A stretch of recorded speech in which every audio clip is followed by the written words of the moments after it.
nous sommes en compagnie de Madame Fatou Kandé Senghor, une artiste pluridisciplinaire. Donc, pour la conférence de presse Dakar Série, une première à Dakar. Oui. Comment vous l'avez reçue en fait cette nouvelle? Alors, j'ai fait la rencontre de l'organisatrice au FESPACO.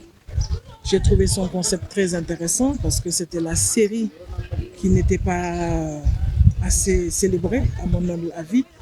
Parce que la série, en ce moment, c'est le centre de tout. C'est ce qui permet de travailler, de faire travailler un nombre d'acteurs, de techniciens, de jeunes techniciens, et ensuite de courir le monde, quoi, d'avoir l'opportunité à travers différentes plateformes d'être diffusé. Et pour moi, enfin, on peut parler maintenant d'industrie, on peut parler de business, on peut parler de public. On sort du film d'auteur, on sort du film de festival et on peut circuler toute l'année en faisant son travail sans avoir même à montrer son visage à un festival, quoi. Donc oui, série à fond. C'est une première, c'est un test. On va la tester, on va l'accompagner et puis voir ce qu'on peut lui apporter au fur et à mesure. Tout en espérant que ça va porter ses fruits, Inch'Allah. Oui, j'en suis sûre parce que c'est un festival de professionnels. Et quand les professionnels disent oui, c'est leur matière, c'est leur sujet, ce sont leurs préoccupations. Donc on va débattre, on va ouvrir des pistes, on va se connecter, puisqu'il s'agit de se connecter justement, d'arriver à faire les choses avec les pays limitrophes, d'échanger des techniciens, d'échanger des idées, d'échanger des acteurs, d'échanger des professionnels et d'échanger des plateformes de diffusion. Donc ça va être bien. Après, les autres partenaires suivront, les États, les gens nécessaires. Et durant ce festival, vous allez animer une masterclass. C'est quoi l'utilité en fait d'une masterclass? Alors la masterclass, quand on est une superstar, ça donne, Ça c'est sûr. ça donne l'opportunité de se présenter, de se représenter. Mais une masterclass, celle que je vais donner en tout cas, on va débattre de ce qu'est la série. Quelle est sa valeur réelle? Quelles sont les attentes du public, les attentes de production, donc les attentes commerciales, et comment on peut couper la poire en deux. Parce que comme vous savez, il y a eu beaucoup de polémiques au Sénégal sur le produit série en tant que tel, sur ce qu'il devrait représenter pour nos valeurs, pour notre éthique, pour nos croyances, etc., etc. Il va falloir discuter de ça. Est-ce qu'une série est le miroir de ça? Est-ce qu'une série n'essaye pas d'avoir un autre rôle?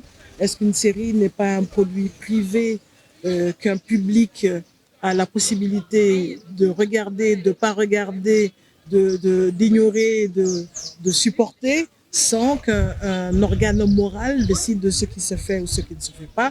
Et aussi, quelque part, est-ce que les professionnels, entre eux, ne parlent-ils pas d'éthique déjà à la base pour que lorsqu'ils proposent un produit, qu'il ne soit pas un produit de traumatisme, quel qu'il soit? Donc, c'est une masterclass d'honnêteté, de discussion, de bagarre même, j'allais dire. Et aussi, c'est une masterclass qui va avoir un volet où maintenant, on va partager nos chemins à nous. Comment on a fait? On a eu des idées, mais on est allé voir du monde pour approfondir, pour maîtriser un concept, rassembler des gens, trouver de l'argent, un petit peu plus, encore un petit peu plus, et porter un réel projet qui engage 100, 150 personnes, sur lequel tu travailles parfois, quand tu es très chanceux, 3 mois, 6 mois, 9 mois ou 3, 4 ans, comme c'est le cas pour beaucoup d'entre nous. Donc, vraiment discuter à bâton rompu pour que les gens arrêtent de fantasmer sur les budgets, sur la célébrité, sur être exploité ou pas être exploité, tu vois, sur toutes ces choses-là que l'on jette un peu beaucoup dans les réseaux sociaux. C'est un moment que j'attends avec impatience pour moi aussi poser autant de questions que l'on m'en poserait. Ouais. Et je veux voir des amateurs là-bas, je veux voir des gens qui pensent qu'ils ont envie de faire une série, des gens qui pensent que c'était leur idée que quelqu'un d'autre a développé, tu vois, tout ça là. J'aimerais voir toutes ces personnes-là venir et échanger franchement sur ce qu'ils ont envie de faire. Une dernière question. Donc, parmi les séries sélectionnées, il y a Obatanga. Donc, vous faites partie dans l'équipe de production. Est-ce que vous pouvez un peu parler de cette série en fait? Obatanga est une série écrite par un Camerounais, Henri Melingui a écrit ça depuis son Cameroun. Ça a atterri chez un producteur franco-ivoirien. Et ça a été une rencontre extraordinaire parce que les techniciens sénégalais que nous sommes ont été cooptés sur le projet. Des techniciens béninois, des techniciens ivoiriens, des techniciens burkinabés. Et c'était un melting pot comme on aime voir l'Afrique. En fait, c'était l'équipe de France. On était là, on était vraiment prêts à donner. On était tous des chefs de poste avec une cohorte d'assistants à qui transmettre donc un peu de savoir-faire. Et on a passé un moment vraiment très profond de travail, très convivial en termes de relations humaines.